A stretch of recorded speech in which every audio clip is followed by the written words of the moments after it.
Chris, who is an alumni of the Business Analytics program and is now undertaking a PhD with Dennis in Business Analytics. So hi, Chris, and thanks so much for taking time to join us today. If you want to introduce yourself and perhaps share your experience on the Masters in Business Analytics, that would be great. Yeah, thanks for having me. So, as I was introduced, I'm Christopher Collins, and I'm currently doing the PhD with doing a PhD with the School of Business in the NUIG. I did the Masters of Business Analytics in the academic year 2018 and then finished 2019. And also I've spent a lot of time in Galway. I also did my undergraduate here in NUIG as well in Business Information Systems. So I think this year starting, it'll be my 7th year straight in Galway in NUIG, and each of them has been pretty amazing. Yeah, and I've coming here has been one of the best decisions of my life. So to talk a bit more about specifically about business analytics, I moved on to business analytics after BIS because I felt like even then, I wasn't fully certain what direction I wanted to go in life. It felt like a big decision, but I did know I kind of wanted to continue on with what I'd already been doing in business information systems. For example, my final year project at that point had been in relation to AI, which is now my subject domain for my PhD, though I didn't really know I'd continue going on to it at the time. So I was considering the kind of masters I wanted to do in, and I decided in the business analytics because I thought it gave the way it advertised itself. It gave a really good balance between the various fields I was interested in. Like, for example, it gave you pretty solid grounding. It would give you pretty solid grounding in coding, in statistics, in management. There's modules relevant to all of them in analytics. And once I was actually in there, they all proved to be very useful. And to carry on a bit from what Dennis was saying, especially the major project, I would consider one of the absolute best parts of the course. I was very lucky to be with a very good team, and we were even more lucky to be able to partner with an actual real-world industry partner.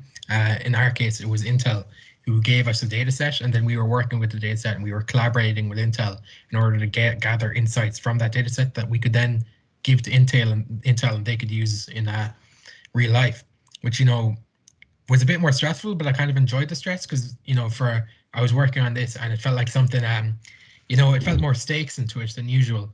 A lot of the time, when you're doing the projects and it's relevant to you because this is what your education is for and it's proven that you're advancing and working hard. But in this case, I was actually working with a real life industry and it would actually have some kind of consequences that I could see more visually than I usually could, that went beyond me, which I thought was a real kind of motivator to get stuff done. So that was one of the absolute best parts of the course as well. And to continue on from what basically everyone has been saying so far as well, you want to go beyond just the pen and paper stuff as well. You want to network, and you want to try to get involved in some of the miscellaneous extra materials as well. For example, I took part in the Google hashtag competition with me and a few friends, which was a coding competition. And I'm going to be honest, we weren't very good at coding. Like you'd be there in the room, and we were there coding, and we'd look around us at the people, and we're like, wow, we're a bit out of our depth here. But it was a great experience because we were talking with the people who were better than us in coding at the time. We were talking with them before the competition. We were talking with them after the competition, and it was great to network with these people. And even if I'm afraid my team didn't win. Even if we didn't win, I thought it was it was a really good use of a day to just meet up with all these separate people and get more involved in what the course is teaching us.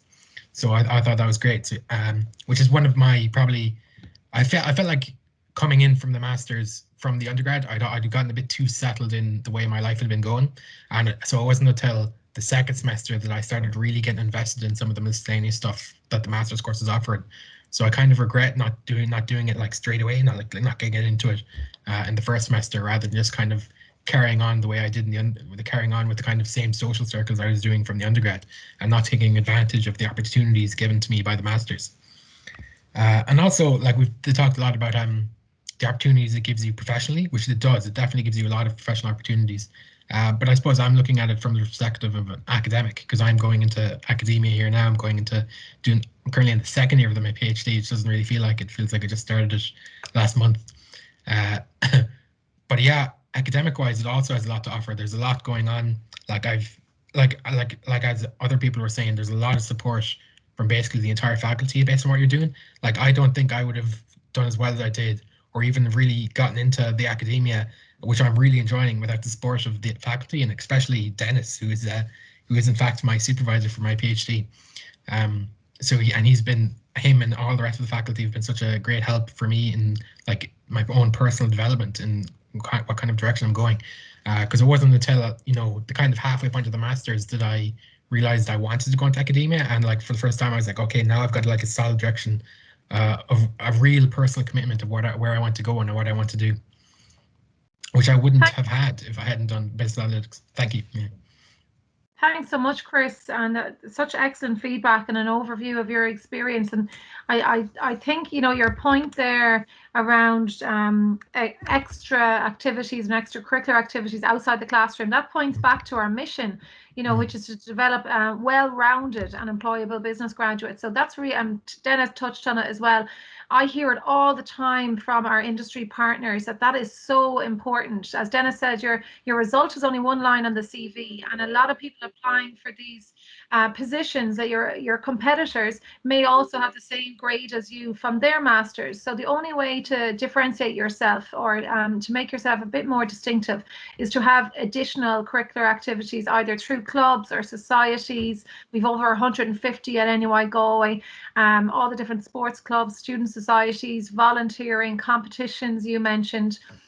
So that all helps build not just your network, but your skill set as well. And Michael D, the president of Ireland, when he was a student in NUI Galway, he was chair of the Literary and Debating Society. So some of these skills stay with you for life. So you never know who you meet in one of those student societies. So thanks so much for sharing that, Chris. It's very valuable.